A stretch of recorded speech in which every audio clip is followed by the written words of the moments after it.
పాడి కౌశిక్ రెడ్డికి నోటీసులు జారీ చేస్తారనే నేపథ్యంలోని కౌశిక్ రెడ్డి తనకు మద్దతుగా పిలిపించుకున్న హుజూరాబాద్ కు చెందిన 19 మంది బీఆర్ఎస్ నాయకులు గచ్చిబౌలిలోని రియో ఓయో హోటల్లోని బస చేసిన నాయకులను అదుపులోకి తీసుకుని కొల్లూరు పోలీస్ స్టేషన్ కు తరలింపు.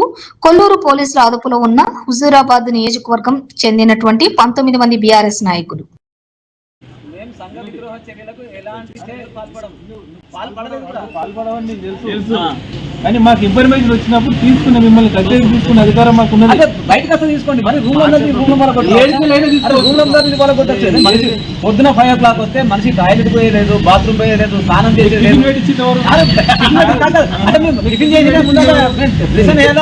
నేను చేసుకున్నది కూడా అన్ని వీడియో కాదు, మా ఎమ్మెల్యే గారి దగ్గరికి వెళ్ళడం కాదు, కనీసం రోడ్ల మీద నిలబడడం కాదు. అరే అదే చేస్తారు, ఇది ప్రజాపాలన కాదు, కంప్లీట్ రాక్షస పాలన. పోలీసు మొత్తం పోలీసు దౌర్జన్యంతో నడిపిస్తాను. ఇది ఇంతకుముందు కూడా ప్రీవియస్ రాజకీయాలలో కూడా ఉన్నాం కదా, ఈ విధంగా ఎప్పుడు కూడా చేయలేదు, కాలేదు. పూర్తిగా దౌర్జన్యం చేస్తారు సార్. ఇక్కడ ఉన్న అక్కడికి బాత్రూమ్ మీద టవాల్ మీద ఉన్న వాళ్ళని తీసుకొచ్చి వాళ్ళని తలుపులని దొంగలం కాదు, మేము దొంగలం కాదు, నక్సలైట్లం కాదు, మేము చదువుకున్న వాళ్ళం, ఇంత సోషల్ అవేర్నెస్ ఉన్న వాళ్ళం. మా మాలంతా పట్టుకొచ్చి స్టేషన్లలో బంధించి మాకు యాంటీ పోలీస్ కాదే.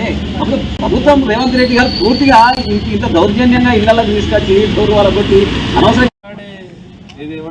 భావ ప్రకటన స్వేచ్ఛ, మీ మూవ్మెంట్స్ మీరు బయటకు వెళ్ళిన తర్వాత ఏదైనా చేస్తుంది, కానీ పోలీస్ స్టేషన్లో ఉన్నంత వరకు మీ హక్కులను అన్ని హరించినట్టే.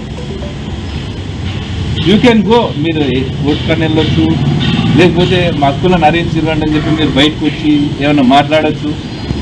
నేను ఇల్లీగల్గా ఏమైనా చేస్తే మీరు నన్ను అడగచ్చు. ఇల్లీగల్గా ఎందుకు చేస్తారు? మీ మూమెంట్స్ని మీరు మాట్లాడేదాన్ని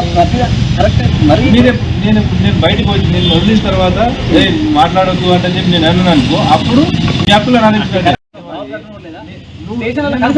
అసలు ఎందుకు వచ్చినాం? నేను పోలీస్ రూమ్స్ ఎందుకు బ్రేక్ చేసి మేము బయటకు వచ్చిన వాళ్ళం కాదు, తెలిసిన వాళ్ళం కాదు. కనీసం రూమ్లకు వచ్చి లాడ్జీలకు వచ్చి రూమ్ డోర్లందరినీ ఫోన్లు లాక్కొని కనీసం మాట్లాడే బయటకు వెళ్ళిన వాళ్ళం కాదు.